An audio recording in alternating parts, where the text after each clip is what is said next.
Thank you, Dr. Morris. You're all so beautiful to me.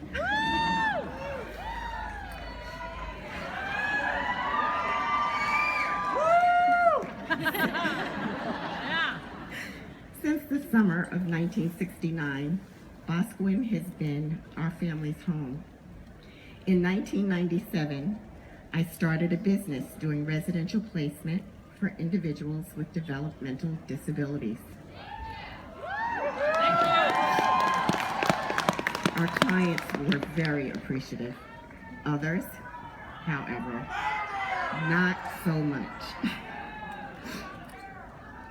When would people accept me for the job and not for the color of my skin? I wondered, did parents and guardians of our clients only want blonde-haired, blue-eyed persons with a degree to work with their loved ones?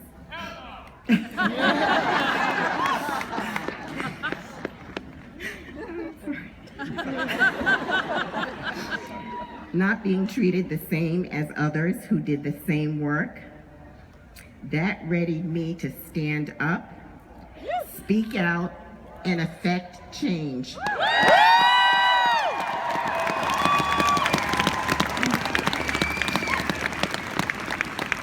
To affect change, I chose to run for the Merrimack Valley School Board. I wanted to be a voice for those who believe they do not have one of their own. And now I'm in my 17th year on the Merrimack Valley School Board.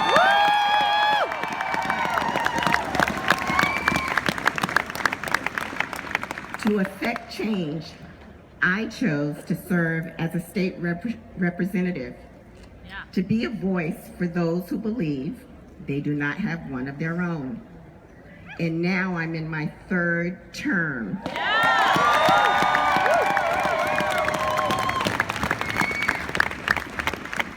To affect change, I have instilled in my family the value of standing up and speaking out.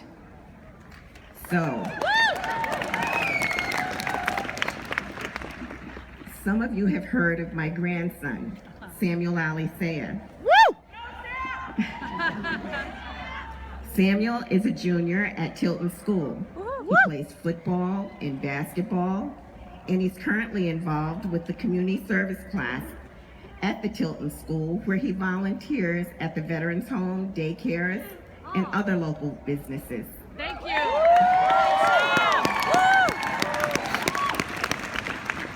Samuel enjoys English, photography, and theater. And Sam chose to affect change in his community in a peaceful, meaningful way. He chose to speak out about our country's racial and cultural inequalities. Sam gave careful thought to how he could be a conduit of change.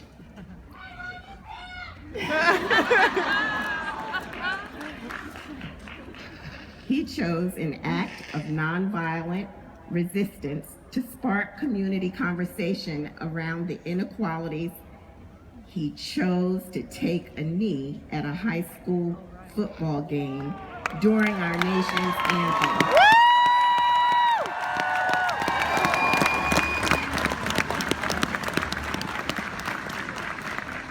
Here is my grandson, Samuel Alicea, to share the rest of his story. You got it, Sam!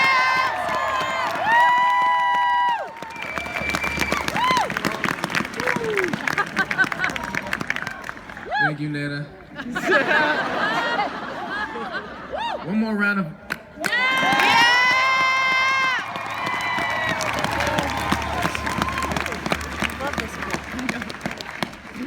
You know, it's very cold out.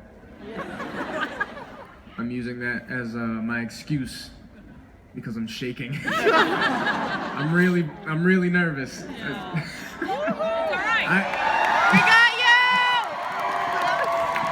I haven't been this nervous since the last time I spoke at a rally, which that was never.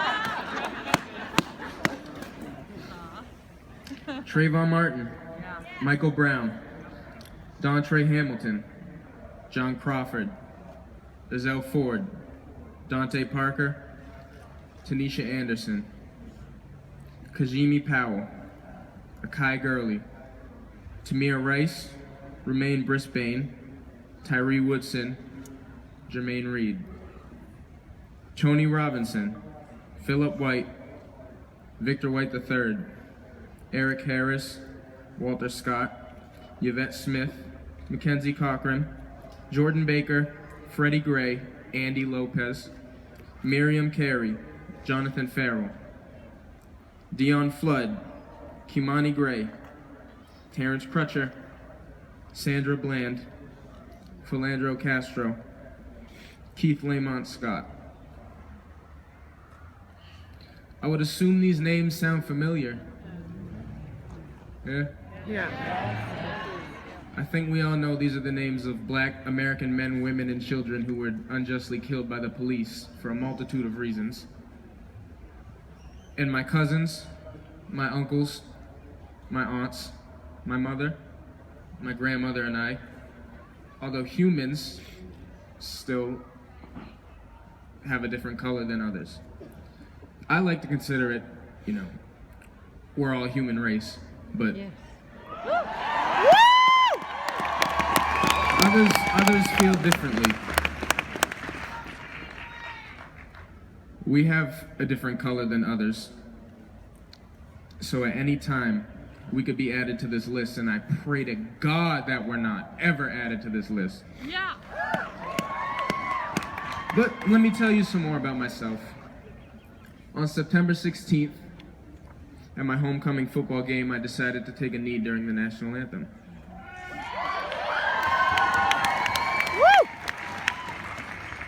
I wasn't sure that I would do it. It took a lot of thought. It took a couple days ahead of time to think about. I knew the ramifications and what would come with it. And I knew that the Merrimack Valley School District was home to some closed-minded people that just sometimes don't seem to get it. My grandmother and my mother got it, and they were completely behind me, along with the rest of my family and my close peers.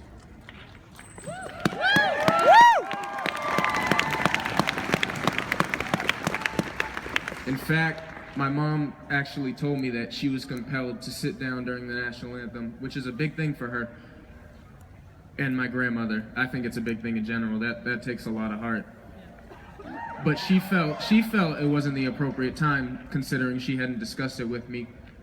So instead, she just didn't put her hand on her heart and didn't sing along like she usually does, which again is a very big thing. So. And my Nana joined her.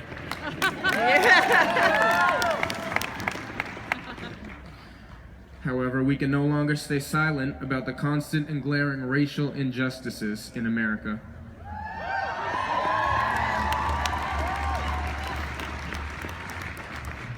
Black men, women, and children have all raised their voices to declare that Black Lives Matter. And to say the names of those who died unjustly, as I have done today. Yeah.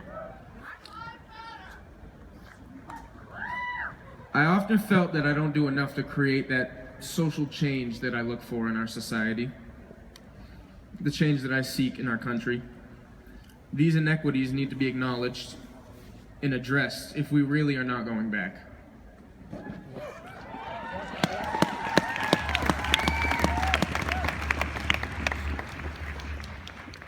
I decided the best way to protest was peacefully.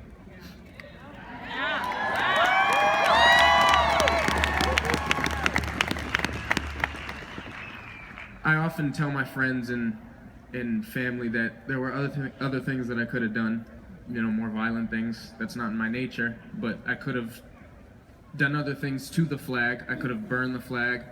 I could have turned around during the national anthem. I could have flipped the flag off, honestly. It's not in my nature. I felt that the most peaceful thing to do was take a knee, so that's what I did.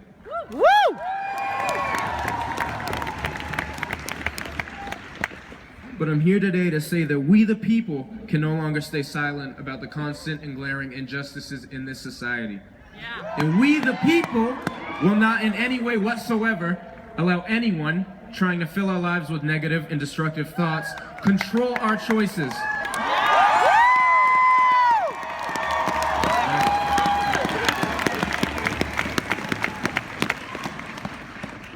My peaceful protests and I were met with much resistance and derogatory statements from peers and adults alike. Children, not peers, I'm sorry.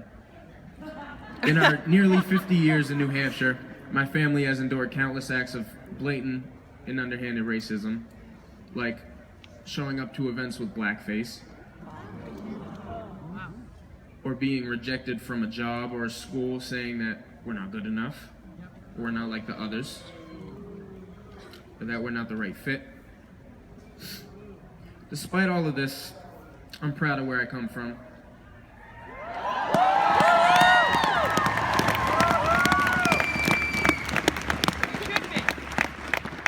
With no major father figure growing up, I was brought into this world and have grown up ever since with my grandmother and my mother.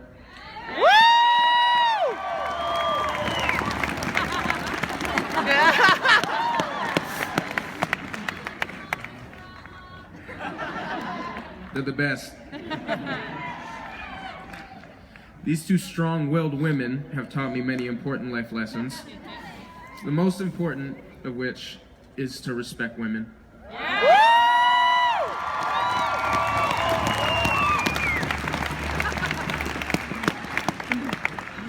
To all women, I admire your perseverance and your tenacity in the face of adversity. Yeah. All women. My mom here, for example, Stephanie Alicea, she, like my Nana, has worked hard her whole life to get to where she is today. Yeah.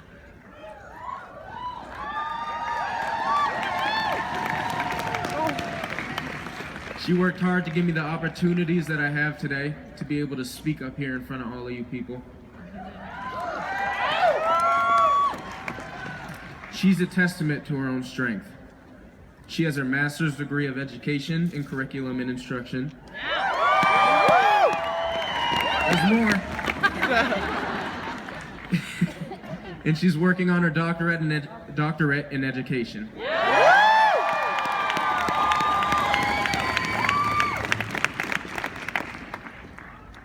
And I look out into this crowd, and I know you're all proud of who you are as well. And that's why you chose to come here today. To stand together, united.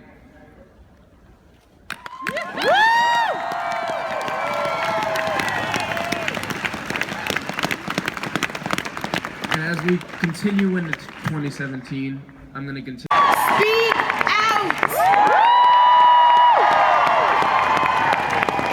Affect change!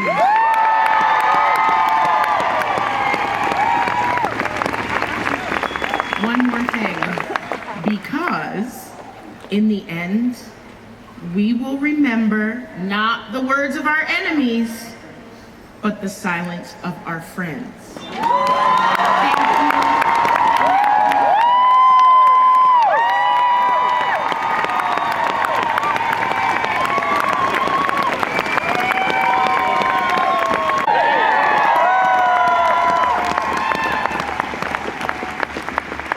And if you're going to, let me hear you make some noise.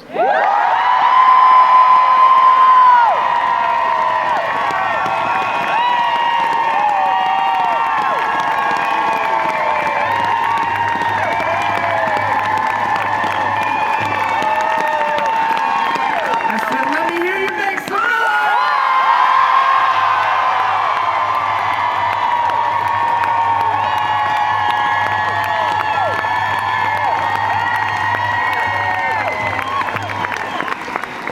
To the mic, I'd like to welcome my amazing mother, Stephanie Alicea.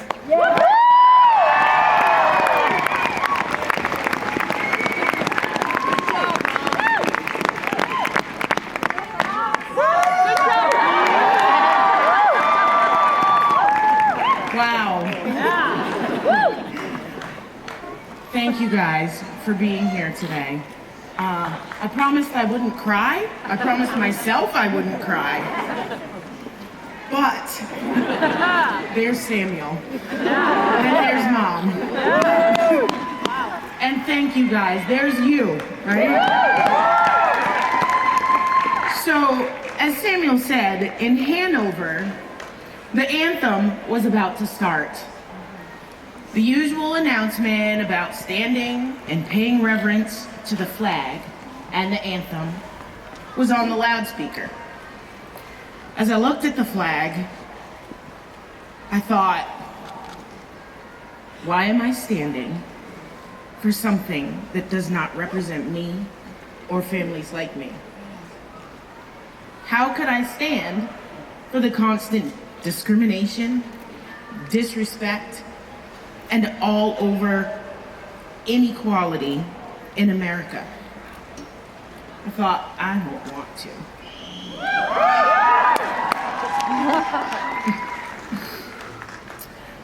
So I thought about the most recent murders, included in Samuel's speech that he read, or that he named,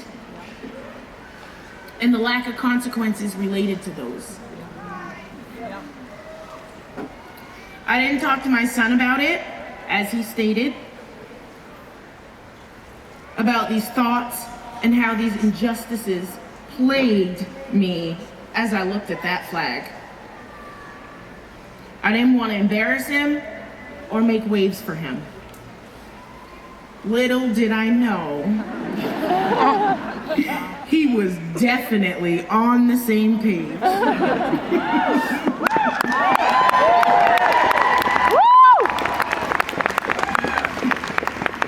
When he told me he would take a knee, I happily followed suit.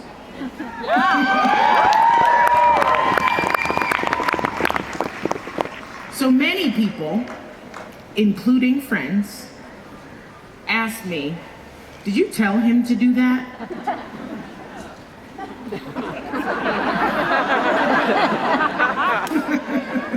My answer, I'm sure you can imagine. He's a 16-year-old Black American young man.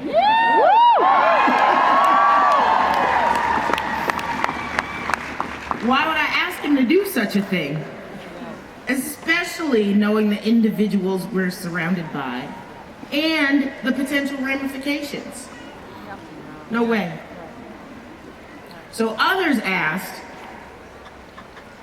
why would he take such a drastic stand when he's done nothing else to help people? I thought, wait a minute. We are friends, right? You do see me, right? You see me. And, quite frankly, he's done plenty. We just don't share it. You don't share it. It's okay. And I continued to think, drastic times call for drastic measures.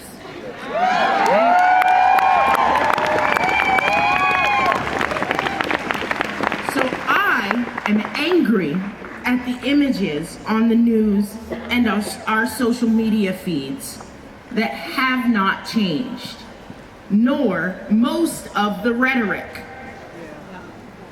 And I know you're mad too. And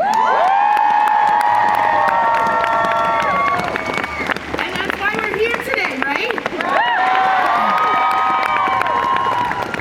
So you can stand up, you can speak out, you can stop these daily injustices of racial and cultural inequity that have